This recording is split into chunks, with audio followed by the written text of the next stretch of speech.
once again, welcome to Talking Small Press Comics. This is episode 51, Bingo, with Steve Keeter right there, and myself, Larned Justin. Oh, you just shot me.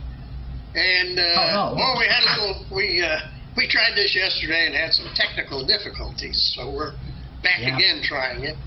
But we've got a number of comics to go through.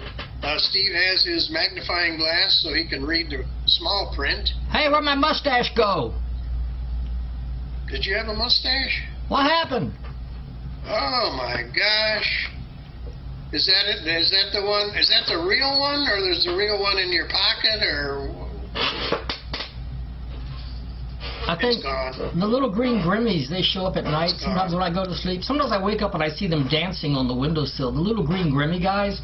Yeah. I think they had a pair. They probably found my scissors and but everything's cool. I'm so doesn't happy. matter. It's not going to affect the comics that we review. Yeah, this is good. Listen, we get a lot of viewers, right? Yes. So this is your chance to vote, people. Mustache or no mustache? Oh. What do you think? There may be some. I'm hoping there's no voter irregularities that we have to get into if we're going to have a vote. There's another vote. That's always a possibility. Would you like to see Larned without the beard? That's a big vote. Yeah. Vote, people. Not going to happen. Not going to happen. Right. No, because I have no chin, and then I have sagging jowls. And well, I have no chin also. I don't have much of a chin. But I got to say, the reason I grew a mustache, well, not really the reason. I was in my teens. I did it to be cool. But I found out that I have a very thin upper lip. Oh. I don't have big lips. And if you have, for instance, if you have a small chin, beard will fill it out, make it look more complete. Yes. If you have, you don't have big lips up here, then a mustache fills that in. Big lip. Yeah. And all of this has tongue there. Okay. All right. And all of this has. I just gotta say, this has everything to do with comics. Yeah. Everything to do with comics. Not a thing. I'm not sure let's get why. started. What do you got first? Let's get the big one out of the way. We got 2,000 Joe Bagdon of micro comics here. This is the greatest thing ever. I got them in a little bag. We got a bunch of them, man. Let's show them how they come. These are micro comics, and these are from Joe Bagdon. And you get what the deal is. Let me get this. We love Joe Bagdon, man. You get 3 micro comics in an envelope for $2. Okay, I'm going to open this up and bring them out. Yeah. Here they are, and I just bumped the camera. Here's the 3 micro comics that were in that one. Okay. There. Okay, and that one. So there's 3 micro comics in an envelope. Now, he also has this, which is very interesting. This is a card that lists... Yeah, get yours out. Yep. Looks like this on one side. Yeah. This lists all 24 comics that are available. So I'm thinking whatever ones you pick, I think he will put it in the envelope and send to you. Then I see you've already filled out your checklist. You've put checks on the ones you have. I filled it out because he sent us not all 24, but darn close to all 24. Well, we got a lot of them, and they're all pretty. So I checked all the ones off that he sent. Then you have a chance also randomly to get original artwork by one of the cartoonists. And this one is by Tony Lorenz. Oh. And that's an original drawing. My pal, Tony. By Tony Lorenz that came in one of the packages for me. Yeah. So, I mean, that's pretty cool. I don't think this is an original, but it's pretty cool. whatever. Is that what you got? I can't tell. Yeah. Can you tell if Okay, it's... well, it's got the artist's signature on the back. Oh, so maybe it is an original. Yeah, I think it's an original. Yeah, hand-drawn, one-of-a-kind card created by the artist. I'm just trying to figure out who the artist is. Oh, yeah. It took me a while to figure out that this was Tony Lorenz, but I figured it out. Now this comes in handy when you got micro comics. Yeah. You know, it's good to have this. Trying to get mine over there. If you're an old fogey like me, I'm not. I think is that Joe Bagdon? It might be Joe himself. Oh, that'd be cool. I think that's Joe. Anyway, it looks like this. And it's awesome. Joe. Yeah. There's another one. I'm just going to open up. Look at the signature. Does that look like it would be a Joe Bagdon signature? It's hard to tell, right? No, I wouldn't know. I don't know. Yeah. He lists... cool to have, whatever. He does list all the artists in some of these comics. They're the ones that did it. Yeah. But they're all different.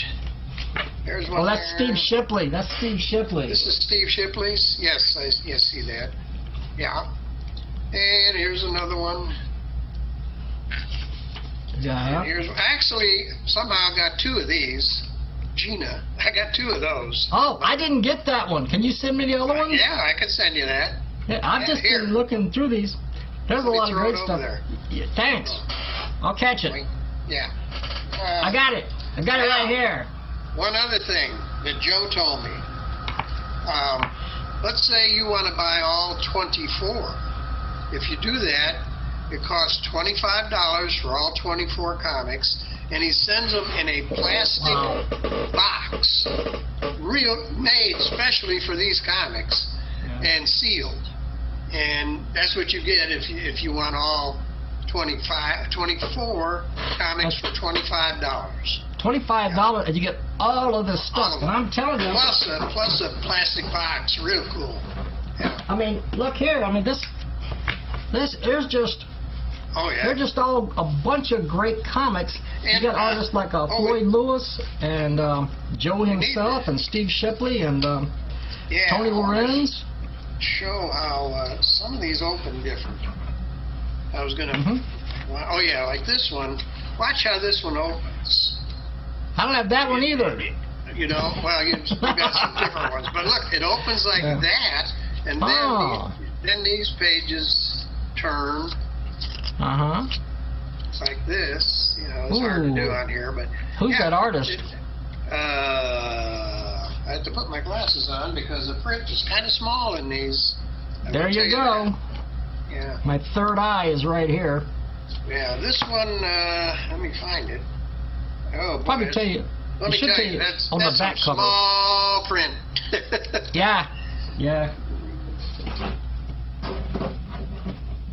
Look on the back cover where it says copyright at the bottom. Yeah, it doesn't say. Yeah. This is Joe Bagdon. This is Joe Bagdon's art. There you go. Yeah. Yeah. That's Joe Bagdon. He is so good. I mean, you could say this guy's work deserves to be seen in a bigger size. I know, but this is very clever what he does here. Yeah. And I know that he's put a ton of work into doing this.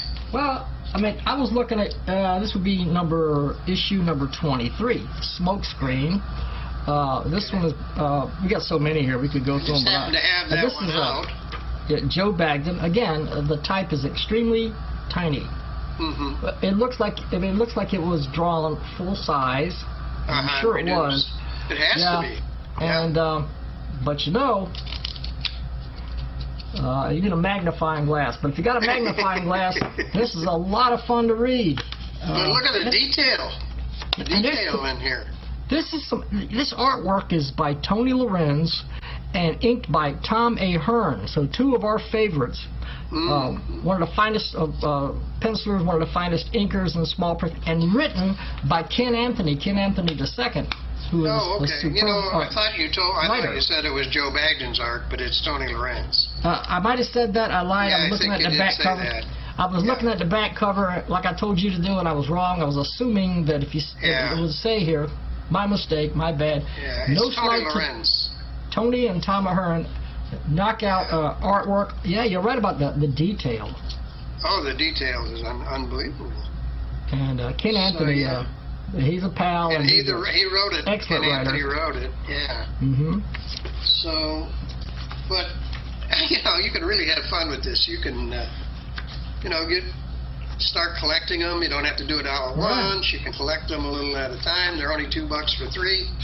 So this one's about a team of heroes, 3 heroes. Oops, don't cover up the artwork. And there they are. And they have exciting adventures, and a really good short story. One thing I know, if you don't mind me, indulge me for a second. Go ahead. Well, we've talked about Joe Bagdon's micro comics before because we received sort of a sample package, like an ash can, and this was one of the ones we got here. And yes, I have that one. Yes, and that is that's Ricochet McGlade. Ricochet McGlade. And the thing about the story, I got like at least 3 of them here that have Ricochet McGlade stories, and they always start with the detective fully clothed and always a voluptuous woman, extremely scantily clad, leaving little to the imagination, and stuff goes on. What is that? Is that AI art, or what is that? It looked like AI to me. Yeah, it looks like AI. It looks like, when you look at it, it looks like a photograph, but it's not a photograph. Yeah, and it's Floyd Lewis. Floyd Lewis put this together. And it's funny. I mean, it's really funny. It's short little funny snippets of a detective battling the bad guys with a almost completely naked for no reason lady. Just apparently she just happens to be almost completely naked right next to him. What could be better?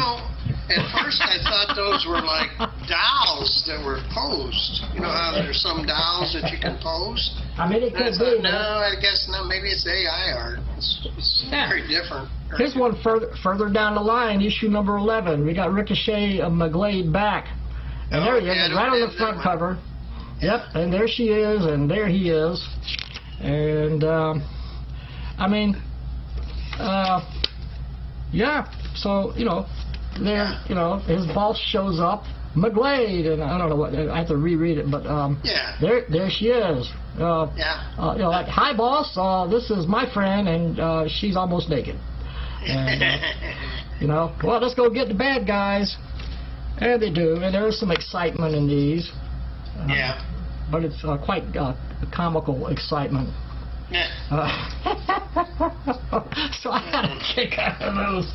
There's like at least 3 of those. You mentioned Steve Shipley. Steve Shipley, this is the one you showed, a tune, and this is hilarious stuff. People forget, well, I don't forget, but Steve Shipley is one funny guy when he wants to be. I like this. He's at the there's a guy at the dentist. He says, "You want the tooth? You can't handle the tooth." With a nod to that old movie. Let's see. Here's another one. These are just cool. Just very cool. There's a bunch of them.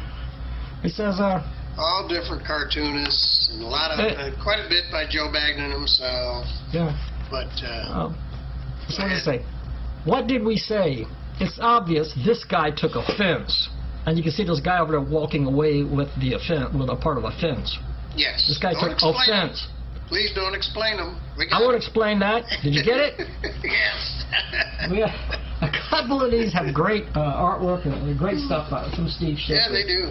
They really do. Oh my gosh. It's great. Yeah. I recommend getting, send for one. See what they're like.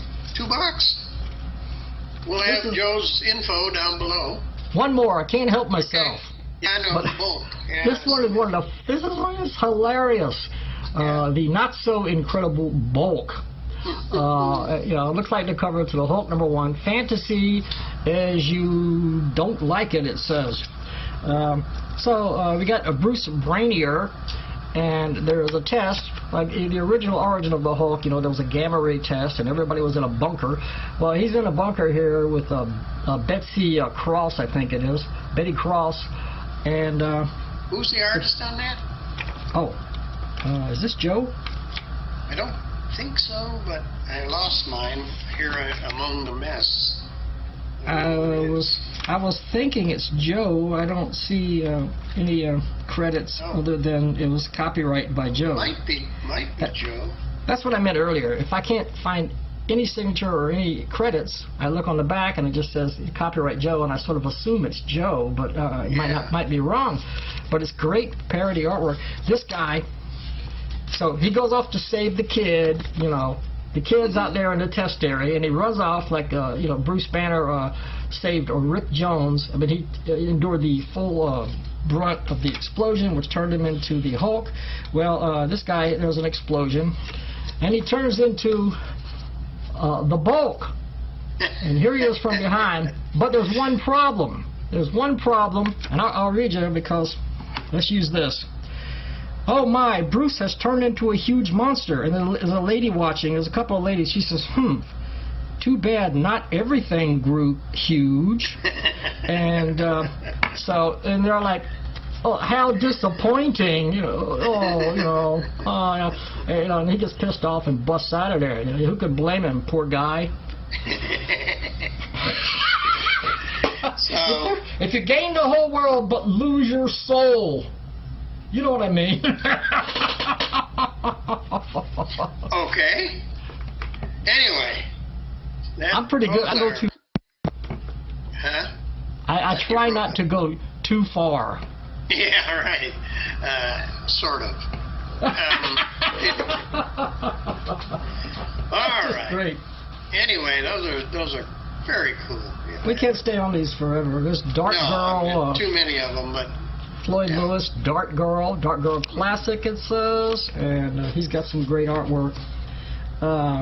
This was interesting because it looks like Floyd Lewis, and he's done so many. This one looks like it was probably copied from the pencils. Maybe. So that's pretty nice. Yeah, that's some nice artwork, but it's different. It doesn't look like it was inked. It looks like washes or something. I can't tell because maybe. But it's definitely, there's something different about this. Yeah. Something different, you know. So I'm thinking maybe it was copied from the pencils. Yeah. Anyway, great stuff. It's just great. Joe Bagdon, The Little Mummy. That's another funny one. And you can see Joe on his funny artwork. You know, he's kind of like Shipley looking, kind of like Steve Shipley there. Okay, well, I don't want to go on too long on these. We've got a number of things to go through, so they're very cool. A lot of great stuff. This is totally, for $25, that is beyond a steal. I mean, if you want them all, otherwise you can have fun collecting them a little bit at a time for $2. Whatever you want to do. Yeah, you can't lose. No. They're great comics. Yeah. And they're easy to store. Not like big comics where you got to have a lot of room. Yeah. All right. So, next up is what? We want to talk about those other guys that have that show over there, Ryan and Levi Erickson. Oh, yes. We got a couple from them. What's the name of that darn show? What's the name of their show? Comics in the Making. Comics in the Making, which is an excellent show. You want to catch that, but we're going to show you their comics so you know that they know what they're talking about. So which one do you want to do first? Let's start with The Big. The Big. This is by Levi. Levi Erickson. Almost said it backwards. It's by Levi Erickson. Let me just show you. I don't know if he sent you this or not. I'm holding the wrong one. This is The Big. Yeah, this is a poster, kind of, he sent me. Oh, I didn't get that. An ad for The Big. And if you notice, it says number 1/2. I guess this one is number 1. And then like the poster is 1/2. But look at that. I mean, very cool artwork. And that's The Big, gripping cover. By Levi. And he says this is an exclusive Ashcan preview. So he is planning more issues to round out the story here. So that's going to be cool. But let me just show you his artwork in here so you get an idea what these guys are doing. Yeah. I mean that's nice. That's really nice. Really good. Really good stuff. And you know, the big, there's no secret, the big is Sasquatch. You know, all the stories about him, and this is very, very unique take on that. And this one is, let me just check the page count, which he does not list, but I don't know how many pages that is, but I got a feeling, you know, there's a lot more coming to the story.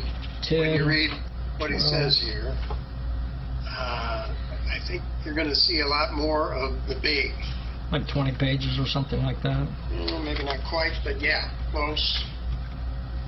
It's kind of scary stuff, you know, out there. You got the dog barking, and, you know, the dog was pinned up. Yeah, but that snapped. And he's on the loose. You can see him right here running. Yeah. Something's out there. Whatever he saw. Something is out there. Something frightening. He saw something. Yeah. So. And these other guys go looking for this something out there. There's a couple hunters here. Yep. And he's out there, not too far from them, as you can see. Yeah. There's the other hunter close-up of him. Yeah. Anyway, without giving everything away, because it's not real long, but what a great book. You know, and when you see their, you know, when they start talking comics on their show, this is the kind of work they're doing, or he is, and then we're going to show you Ryan Holgersen's next. So they're coming from the perspective of people who know how to make comics. Yeah. And this is Ryan Holgersen's Pizza Night. Pizza Night. Yeah. This one is cool cover. Also extremely cool. I didn't know what the back cover was about, but if you read the story, you'll find out. Story, you will find out. Yeah. Yep. So I will say, Ryan also is the storytelling is perfectly paced.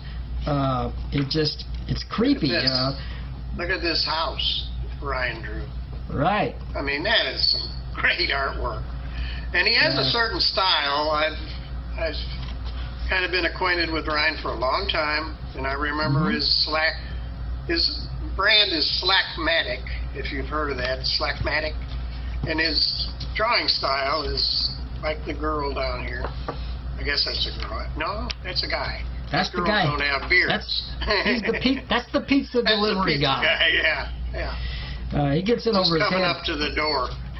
Yeah. And there's the girl. Where? Right there. There's the girl. Yeah.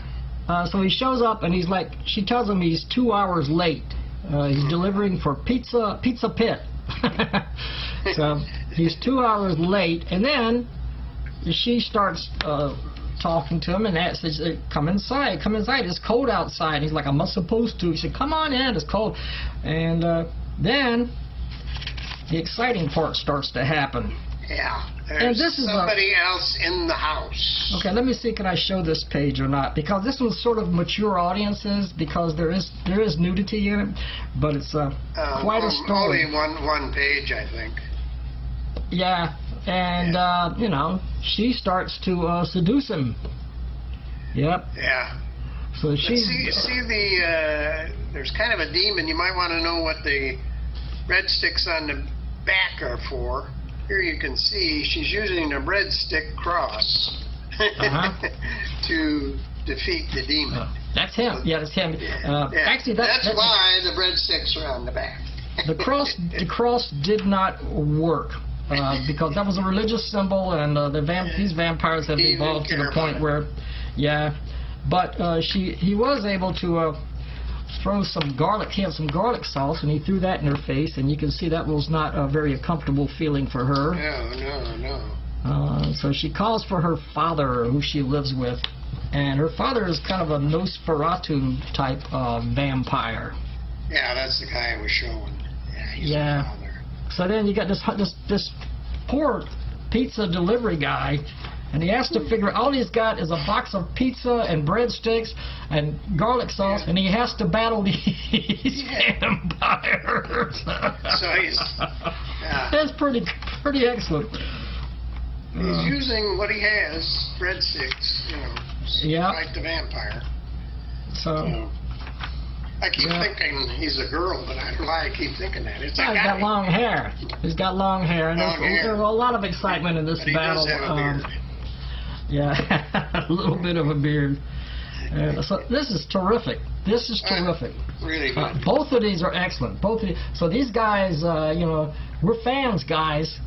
Keep doing the show. I noticed you went like a week. Well, let me say something about it, because their newest episode was talking about censorship. Yes. Now, I just saw that. Right, it's a great episode. We should put the link down below to their channel. I will. I will. But the thing is, they posted this like 2 or 3 days ago, and I went on and I watched it and I clicked like and all that stuff, and the next day it was gone. It disappeared. And I'm like, their video on censorship got censored. And Really? I don't know why he took it down. Maybe he had to do a little maintenance on that. Oh, okay, because I just looked at it again. It's up now. Yeah, it's back up now. Okay, I didn't know it went down. It was up for, I don't know, It got censored. A night and a day, and then it was gone. Well, it probably got censored. I couldn't, I just You talk died. about censorship, that's what happens. Yeah, that's it. That's censorship for you right there. Right. Anyway, don't forget the big. Very cool. Right. Very cool. All And right. nice to know. You got something you want to show? I was just going to toot a little bit of a horn here, if you don't mind. Toot your horn. Tom Felrath produces. Oh, yeah. Hold this up. Strange Times. Okay? And there's 3 issues of Strange Times. This one I did the cover for and some artwork in the middle. This one is Nat Levin did all the rubber stamp artwork. And there's a third one that I don't have in front of me. And what has happened is the Columbia University in New York has requested that he send them all 3 issues of Strange Times, and they want to include it in their rare books mini comics section. And I was pretty excited about that, especially since I have the cover. The cover. And that's one of my favorite pieces of art that you ever did, really. I have 2 strips inside there and a number of other pencil sketches like this. Yeah. But I just thought that was fantastic. And if you want my autograph, it's like $25 an autograph. Right. I will send it to you. If you want to be fair, this is our show, so you would want to send $25 to Larned and $25 to me. Of course. It has to be equal. It has to be. Anyway, that's pretty exciting news, and especially for Tom Felrath. He's the guy that produced the books. Yeah. Yeah, he's the producer of the books, the publisher. So. And that guy was out of small press like 80s, 90s, 2000s. He was like 30 years. He came back roaring. Came back with a vengeance. Came back with a bang. He's really put out some great comics. Columbia University. Awesome. So. Well, that's awesome. I'm done promoting myself. Yeah, you're famous now. You're famous now. Yeah. I mentioned on Wikipedia somewhere. Are you? That's a shame. I think it was like, the first man, or maybe it's Revolutionary War. That's Adam. Yeah. Oh, that wasn't me? No, it's Adam. Well, I was born a long time ago. I know that. I know that for sure. You're close. Okay, go ahead. That was the stupidest joke I ever. That was such a stupid joke. Okay, but anyway, let's redeem ourselves. Let's move ahead. I got Alan Sissom. Yeah. We got great pal. Yeah, we got Imagination Link from Alan Sissom. Right, 2 terrific mini comics. Really? One of our favorite guys out there. Well, Hump is really interesting. Look at who's in there. Alan Groening, Tom Cherry, Brian Canini, Larry Tisch, Clark Dismeyer, and Alan Sissom.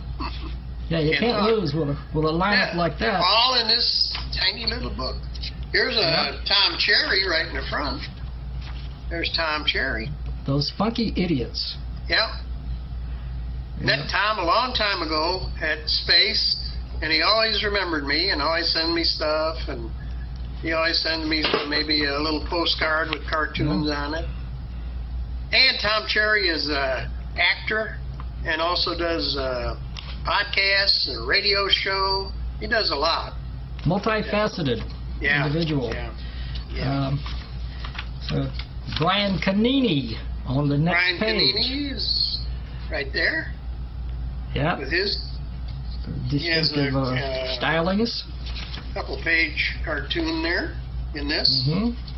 Yeah, there's a guy. He wakes up in the hospital. His leg is amputated, and his leg is gone. And then there's some discussion, and at the end, well, the guy says, "I'm not really a doctor." Not really a doctor. Sheepishly, is that okay? I amputated your leg. That reminds here's me of something. Alan Sissom himself right here. There we go. That one's funny too. Yeah. Little gag there. But this lady's talking. Another Tom Cherry. Funky Idiots. Funky Idiots are back. Yeah. He says he's wearing froggy sunglasses to prevent hummingbirds from pecking out his eyes. Yeah. And the lady friend says, "How long have you had that problem?" He says, "With hummingbirds?" And she said, "No, a reality." Clark Dismeyer, right here. Yep. Clark Dismeyer, Mushy the Mushroom. See, what's cool about this, he's got a ship in a bottle here. However, where the heck's the ship? Well, it's a submarine. There you go. That explains it. Well, we've given away all the jokes in here almost. Right, I'm almost. saving the rest. I'm not giving away any more. There's another mushy strip later on. We won't give it away. If you can read really, really fast, but we're not going to give it away. No. Larry Tisch, his distinctive stylings, he gets into politics and stuff like that. But the one thing he got that nobody can disagree about is he got Donald Trump's hair right. Yeah. So that's Donald Trump with his hair. And down below, again, hair right. It's blowing in the other direction. It's blowing the other way, which happens. Yeah. But that's Donald Trump. And Alan Groening's cover, this one looks like AI. That looks like AI for sure. Yeah. But we know that Alan Groening... goose step there. Alan Groening is a super artist, and we know he doesn't need AI. I mean, but it's a useful tool. Just having fun. Yeah, if you're just having fun, that's cool. But he is an excellent artist in his own right. Is Imagination Link number 57, which tells me and you there's a lot of these. Long story here. Right. And this is all by Alan Sissom. Yeah. And he's talking about the Link, whom we have seen in previous episodes, is going on about the saga of the Link. Where is he at? Right there. Right there is the Link. A little bowling ball-shaped robot that lands on Earth. Flies through space. And is sentient. It has acquired, somehow it's acquired intelligence. This one actually goes back. It goes back to his origin. For the previous issue, it was further along in this, but it just explains something. That's what he's doing here, exactly. Yeah. He tells you in this part what's going on here, so you'll know. But yes, this is science fiction, the Link, and it's... There was a rock, an intelligent rock floating in space, and this spacecraft goes flying by, and it's been out there for thousands of million years, whatever, and there's a transference of intelligence from this sentient rock to the spacecraft, and it's just part of the origin story. Yeah, right. There's some good artwork in here too. This last couple of pages, there's some people in here and very moody. Yeah, but he shows some of these people being affected by what's going on in outer space. These would be the bad guys, I believe. Yeah, I think so. Yeah. Because they made a couple of young friends in previous episodes. And these guys are conducting some sort of a satanic ritual. That tells you right there these are the bad guys. Not good. Not good. This is Pentagrams. $2. $2 from Alan Sissom. Again, all the information will be below. On the back, yes, coming soon. Who is she? I don't know. That's a nice color, too. Does she play in the ongoing story? Now, that's somebody different. We haven't seen anybody like that in here. Yep. So that's coming. Find out in a few short months. Makes me wonder, and this is just a crazy, I'm throwing this out there, what if she is the embodiment of the Link. The robot, the Link? Yeah. What if that's her embodiment? What if that's something that we're going to... Anyway, it'll be interesting to find out. We're just guessing, but... A wild guess. I have no idea. But that's a beautiful illustration there. Yeah, yeah. Yeah, really nice. Okay. Got that. We got like 2 more, folks. Hang in there. Yeah, what next? What do you got? Jim Maine, the great Jim Maine. Grim Jim, the immortal Jim Maine. Am I laying on too thick, Jim? Pretty thick. Pretty thick, yeah. what I like cowboys. I like cowboy stories. Right. The Adventures of Clay Hitchens. And what this means is Clay Hitchens is going to get his own comic book in the future. This is a couple of stories that Jim had posted before. I think in I don't remember which publication they were in. I believe it was in Pazit. I think you're right. And so he's reposted them in here so that you can have everything together when you collect these. Yeah. And there's 2 stories in here by Verrill Holt Bond. He's the artist, an excellent artist. Look at, I love Verrill's artwork in color, when he's in color. Oh, nice, yeah. Oh my God, and the back cover is inked by somebody. I don't know. You see this?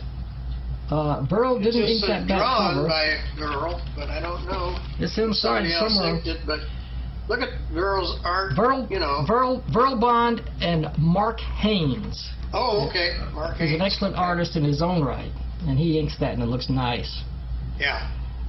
But you know what? I like cowboy stories, and I actually like to draw cowboy stories sometimes. But you know what? The hardest thing to do with a cowboy? Draw the cowboy hat. Oh, yeah? That is the most difficult thing, and if you get it right, it looks great, like Verrill does.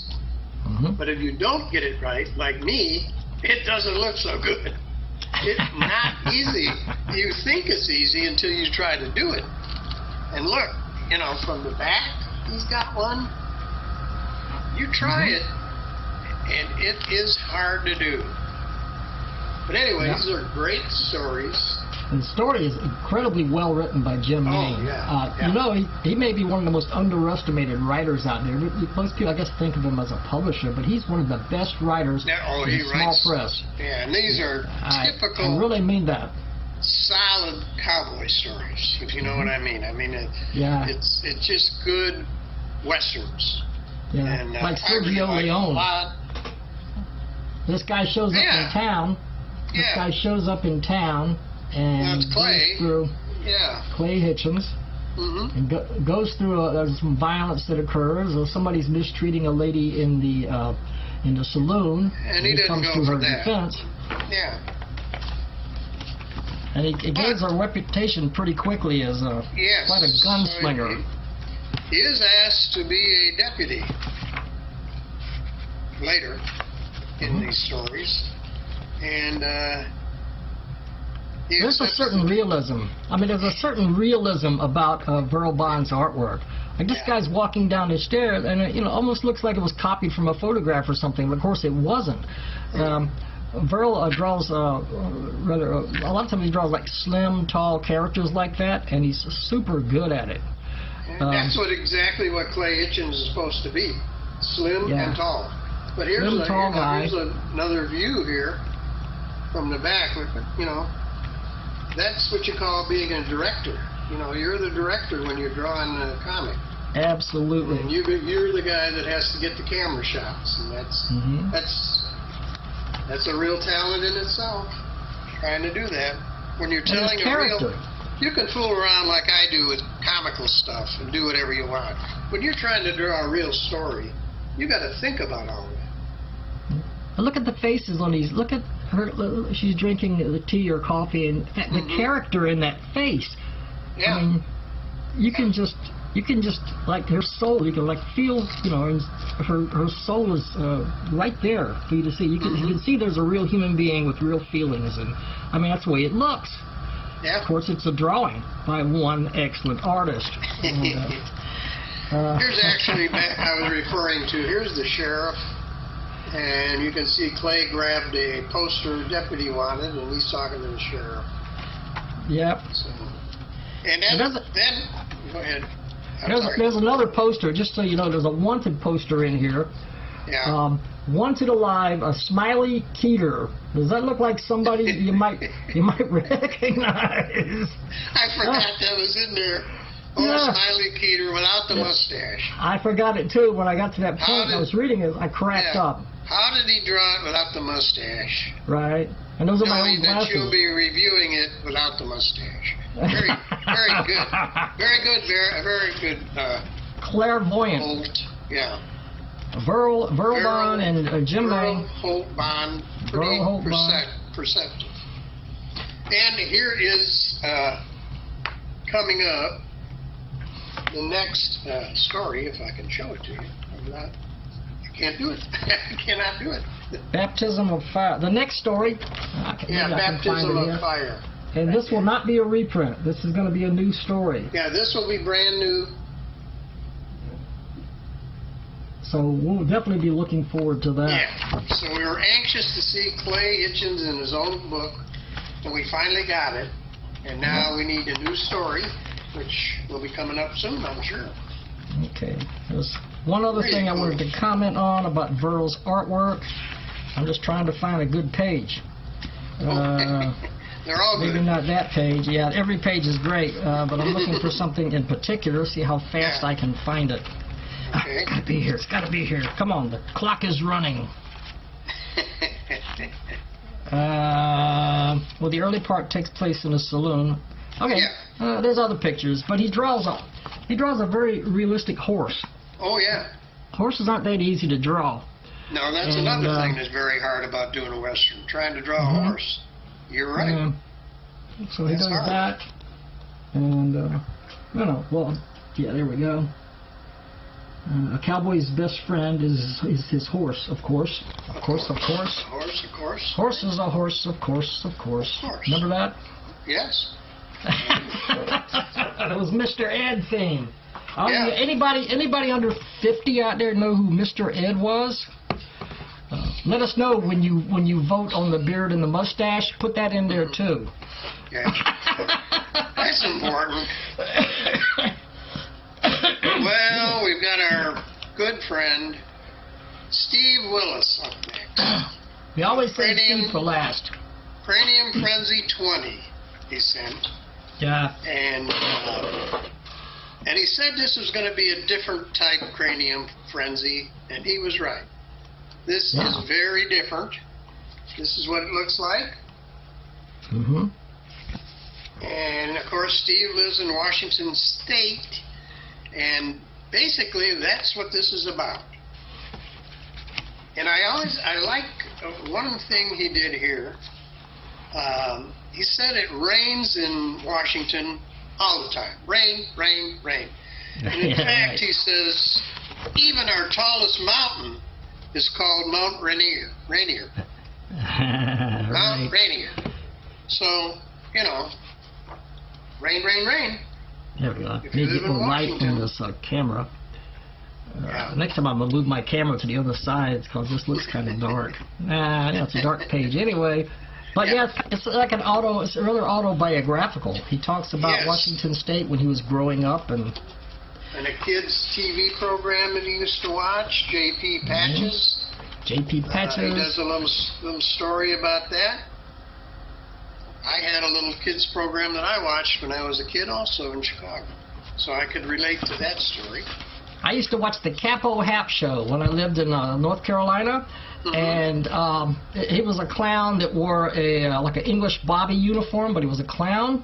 And he showed cartoons, and he would have the kids up in the bleachers. You know, when he used to have the kids up in the bleachers? Yeah, I know. Yeah. Well, I was one of those kids. No kidding. Yeah, a friend of mine, his mom took me along for the ride when she took our kids to be on the show. So we were on the show. I was on the show. That's I was like 7 years old, right? Yeah. I was sitting up there in the bleachers. I remember because they gave us hot dogs, and there was a certain brand of hot dogs that had a little bit of honey in them, and I forgot what it, but it had a little bit of honey. They gave us these hot dogs and Cokes, and we're sitting in the bleachers, and the show was going on, and I finished my hot dog. This is the truth. And he's standing there, and he's talking to the camera, and he was doing a commercial for the hot dogs. And I got up, and I walked over to him on live TV, and I said, "You got any more hot dogs?" Oh my gosh! Did they carry you out of there? He said, no, son, I'm sorry. You know, he said, and he looked at the camera and he said, "And folks, that just goes to show you how good they are." They are, yeah. Well, I was True story. I grew up in Chicago, and I had a guy. His name was Uncle Johnny Coons, and he came on around noontime. And he showed old, I guess, Laurel and Hardy movies and Abbott and Costello. But he was our guy, so everybody had one, I think. Right. Those were the days. Yeah. Nowadays, if you see a clown on TV, he's an axe murderer, you know. Yeah. Uncle Johnny Coons wasn't dressed up like a clown, but he did have a derby hat on. And I think a bow tie. Well, those were the days. Anyway, there's all kinds of stories in here about Washington State. Here's D.B. Cooper, if you remember who that was. Right. Hijacker that got away. Jumped out of the plane, and he gives his theory on what happened to that guy. Yeah. So, most people don't think he survived that plane. Yeah. That leap out of the plane with. He had a parachute, but there was a lot of force below, a lot of dangers. So. But this is so different for. He still has his humor and everything in here. I mean, you know, Steve Willis humor. But it's very different because each story has to do with Washington State, where he lives. And it's just really a neat issue to have. I think if you're a Steve Willis fan, you got to have this one. Yeah, the humor is much more subdued. Yes, than but very good. Other stuff. Of course, Steve, he always sends a bunch of stuff along with that. So I got this. I just wanted to show that. This is Morty Comics 6673. A test to ingest the nest of the guest behest with zest. Now that's the Steve Willis we're used to, right? There you go. I mean, yeah, that's Steve Willis. Like, it was a firestorm of toothbrushes right there. And if you've ever been in a firestorm of toothbrushes, you know what that's like. But the coolest thing ever that he sent, and I don't imagine you got this, Steve, but I got this envelope, which is Morty Comics 6718. And this envelope, if you look here, is for Bob Ferguson for Governor, Exploratory Committee. Okay? For Governor of Washington. And inside here, in the envelope, is a matchbook. It came inside. And inside the matchbook is a comic. A Morty comic that opens up, and you can read the whole Morty comic right there. Well, I'll be darned. Is it? How creative is that? Yeah. Who thinks of that? I suggest, well, this is an original, so I don't know if there's another one like it. But this is an original. Wow. So maybe he just sent me not. the one that he made. I don't know, but you never know what Steve Willis is going to do.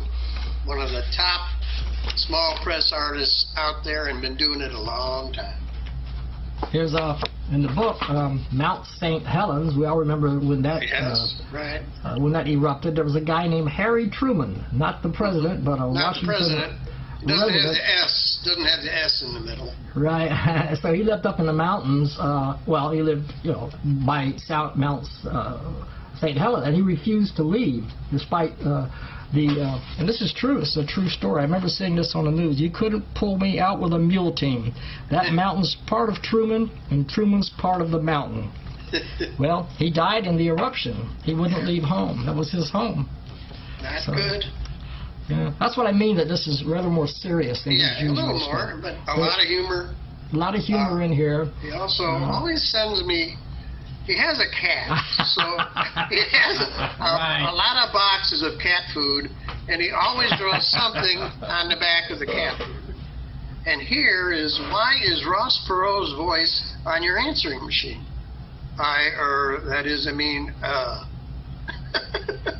Anybody remember Ross Perot? I'm sure they do. Somebody does. He ran for president as an independent, and he almost won, but something came up. People started to think he was a little creepy or something because he was saying that he was being spied upon and all this. But I actually saw him in person, and I do a pretty good Ross Perot impersonation if you want to hear it. Yeah, I don't know how many people would remember, but who's going to remember? If you remember Ross Perot, I do. Let's call a spade a spade. That was it. That was my Ross Perot. There you go. That's exactly why he did not win the presidency. I didn't win, but I sure did run hard. Well, he was about this big, Ross Perot. I saw him in person. Yeah. He spoke at little guy. After he lost the election, 6 months later, he spoke at a college near here in downtown Orlando. And I actually went with my wife at the time. We went to see him. And he was still Ross Perot. He was still talking about cleaning up Washington and all. Well, he never did. No. So we'll see if that ever happens. Okay, well, I think we've done it, buddy. We did good. Yeah, we did. I think. Didn't we? I think we did. I don't know what time it is, but that's the ultimate test. I don't know how long this video is, but I don't know how long it is, but we better end it anyway. Oh, it's 52 and a half minutes, so this is perfect. Perfect ending time. Yeah. All right. So you hit the end button, and we will end it. Okay, I'm going to do this. We're doing this differently this time because we're recording it from my computer instead of Larned's computer because he's been having internet problems. Yeah. But so it's a little different. But what can I say? Adios. Have a great day. We'll see ya.